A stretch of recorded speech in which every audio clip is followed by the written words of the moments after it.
आपको क्वेश्चन दिया गया है, निम्न में से मधुमेह या डायबिटीज से पीड़ित व्यक्ति है उसको किसकी ज़रूरत होती है। तो ऑप्शन दिए गए हैं एंटीबायोटिक। एंटीबायोटिक है वो हमारी बॉडी में प्रतिरक्षा तंत्र का विकास करती है। पेनिसिलिन फर्स्ट एंटीबायोटिक है, फर्स्ट एंटीबायोटिक, जिसकी खोज किसके द्वारा की गई थी? अलेक्जेंडर फ्लेमिंग के द्वारा।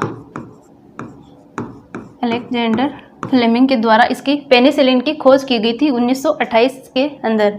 पेनिसिलिन है ये कवक से प्राप्त होती है। कवक का नाम क्या है? पेनिसिलिन नोटेटम कवक से प्राप्त होती है। स्ट्रेप्टोमाइसिन है ये सेकंड एंटीबायोटिक है जो किससे प्राप्त होती है? बैक्टीरिया से प्राप्त होती है। इंसुलिन, इंसुलिन है ये मधुमेह से पीड़ित व्यक्ति को इसकी ज़रूरत होती है। ये अग्नाशय, हमारी बॉडी में जो अग्नाशय ग्रंथि है, अग्नाशय ग्रंथि एक मिश्रित प्रकार की ग्रंथि है। इसमें लैंगरहैंस के द्वीप समूह पाए जाते हैं। इसमें 3 प्रकार की कोशिकाएं पाई जाती है, अल्फा, बीटा और डेल्टा। जो बीटा कोशिकाएं हैं इनके द्वारा इंसुलिन हार्मोन है वो रिलीज होता है। इंसुलिन हार्मोन क्या करता है? हमारी बॉडी में जो ब्लड है, ब्लड में शुगर के लेवल को कम करता है। अगर इंसुलिन की कमी हो जाए तो ब्लड में शुगर की मात्रा है वो बढ़ जाएगी। तो शुगर की मात्रा बढ़ जाती है, उसी को क्या बोलते हैं? मधुमेह या डायबिटीज़ बोलते हैं। तो इंसुलिन की ज़रूरत होती है मधुमेह से पीड़ित व्यक्ति को।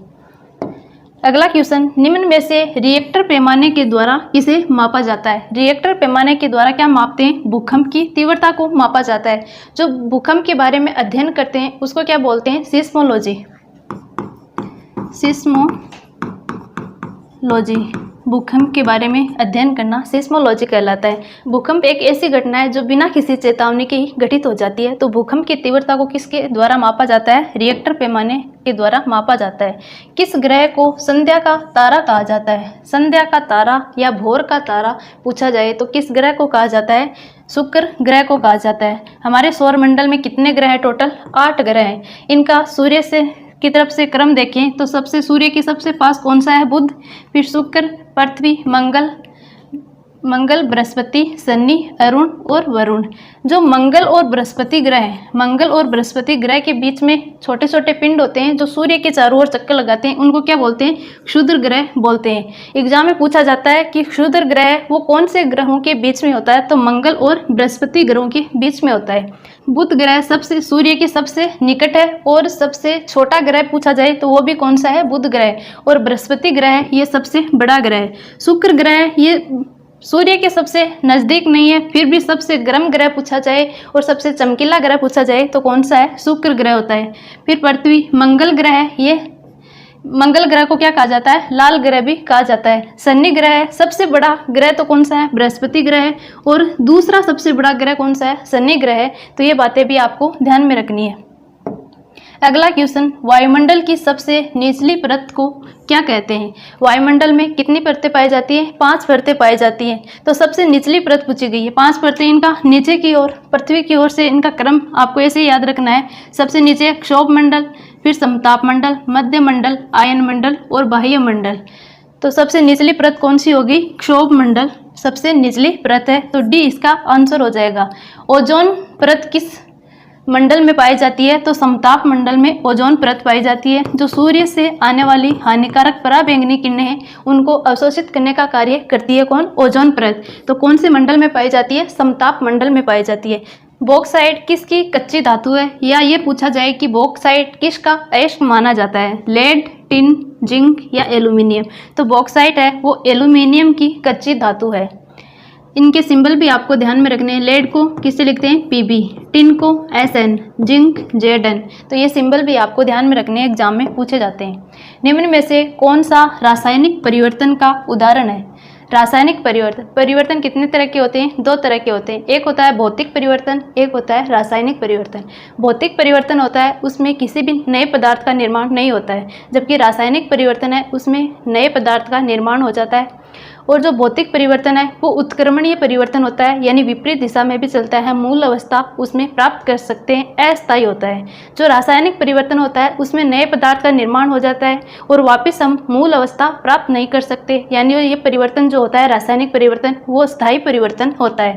तो आपको एग्जाम्पल दे रखे हैं, शक्कर का पानी में घुलना। तो शक्कर का पानी में घुलना ये तो एक भौतिक परिवर्तन का एग्जाम्पल है। पानी को उबालकर हम पानी उठ जाएगा तो शक्कर वापस प्राप्त हो जाएगी। मोम का पिघलना, ये भी कैसा परिवर्तन है? भौतिक परिवर्तन है। कागज का फटना, ये भी भौतिक परिवर्तन है। दूध से दही बनना, यानी दूध से दही बन गया तो वापस हम दही से दूध नहीं बना सकते, तो ये स्थायी परिवर्तन हो गया। तो ये कौन सा होगा? रासायनिक परिवर्तन का एग्जाम्पल है। अगर आपको पूछा जाए कि मोम का पिघलना होता है तब तो वो भौतिक परिवर्तन होगा, और मोम का या मोमबत्ती का जलना पूछा जाए तो वो रासायनिक परिवर्तन हो जाएगा। कागज का फटना भौतिक परिवर्तन है, जबकि कागज का जलना, इससे राख बन जाएगी, नया पदार्थ बन गया, तो वो कैसा परिवर्तन हो जाएगा? रासायनिक परिवर्तन हो जाएगा। अगला क्वेश्चन है, विटामिन सी का रासायनिक नाम क्या है? विटामिन सी, इसकी कमी से कौन सा रोग होता है? स्कर्वी रोग होता है। विटामिन सी है वो खट्टे फलों में पाया जाता है, तो इसका रासायनिक नाम पूछा गया है साइट्रिक एसिड। तो साइट्रिक एसिड है ये किस में पाया जाता है? नींबू और संतरे होते हैं, उनमें पाया जाता है, नींबू और संतरे, इनमें साइट्रिक एसिड पाया जाता है। एस्कोर्बिक एसिड, तो एस्कोर्बिक एसिड है ये विटामिन सी का रासायनिक नाम है। ऑक्जेलिक एसिड, ऑक्जेलिक एसिड पालक और जो टमाटर होते हैं उनमें पाया जाता है। नाइट्रिक एसिड, इसका फॉर्मूला आपको ध्यान में रखना है, HNO3। नाइट्रिक एसिड, इसे क्या बोलते हैं? सोरे का तेजाब बोलते हैं, सोरे का तेजाब नाइट्रिक एसिड को बोला जाता है। तो विटामिन सी का रासायनिक नाम क्या हो जाएगा? Ascorbic acid. विटामिन सी है ये दांतों और मसूड़ों को मजबूत बनाए रखने में मदद करता है। अगला क्वेश्चन है, निम्न में से बेकिंग सोडा कौन सा है? सोडियम क्लोराइड, इसका फॉर्मूला क्या होता है? NaCl, जिसे साधारण नमक भी कहते हैं। सोडियम कार्बोनेट Na2CO3, जो सोडा एस बोलते हैं इसको, और sodium hydroxide NaOH, sodium hydroxide, इसको क्या कहा जाता है? कास्टिक सोडा कहते हैं सोडियम हाइड्रोक्साइड को। सोडियम बाइकार्बोनेट या सोडियम हाइड्रोजन कार्बोनेट, इसका फॉर्मूला क्या होता है? NaHCO3। तो इसी को क्या बोलते हैं? बेकिंग सोडा या खाने का सोडा बोलते हैं। जो बेकिंग सोडा या खाने का सोडा है, इसका यूज़ किस में लेते हैं? दूध को खट्टा होने से बचाने के लिए इसको काम में लिया जाता है। इसके अलावा जब पेट में एसिडिटी हो जाती है तब भी बेकिंग सोडे को काम में लिया जाता है। अगला क्वेश्चन है, प्लास्टर ऑफ पेरिस किससे बनता है? प्लास्टर ऑफ पेरिस, इसका फॉर्मूला क्या होता है? प्लास्टर ऑफ पेरिस का CaSO4 ½ तो इसका रासायनिक नाम क्या हो जाएगा? कैल्शियम सल्फेट का अर्ध हाइड्रेट, यानी आधा अणु है जल का, तो कैल्शियम सल्फेट का अर्ध हाइड्रेट प्लास्टर ऑफ पेरिस का रासायनिक नाम है। प्लास्टर ऑफ पेरिस है वो सबसे पहले फ्रांस की राजधानी पेरिस में बनाया गया था। किसको गर्म करके? जिप्सम को गर्म करके। तो बी इसका आंसर होगा, जिप्सम को गर्म करके फ्रांस की राजधानी पेरिस में सबसे पहले बनाया गया, इसलिए इसको क्या बोलते हैं? प्लास्टर ऑफ पेरिस बोलते हैं, POP। प्लास्टर ऑफ पेरिस का यूज किस में करते हैं? जब हड्डियां टूट जाती हैं तो टूटी हुई हड्डियों को जोड़ने के लिए जो प्लास्टर करते हैं उसमें POP का यूज लिया जाता है। तो जिप्सम इसका आंसर हो जाएगा। प्लास्टर ऑफ पेरिस जिप्सम से बनाया जाता है।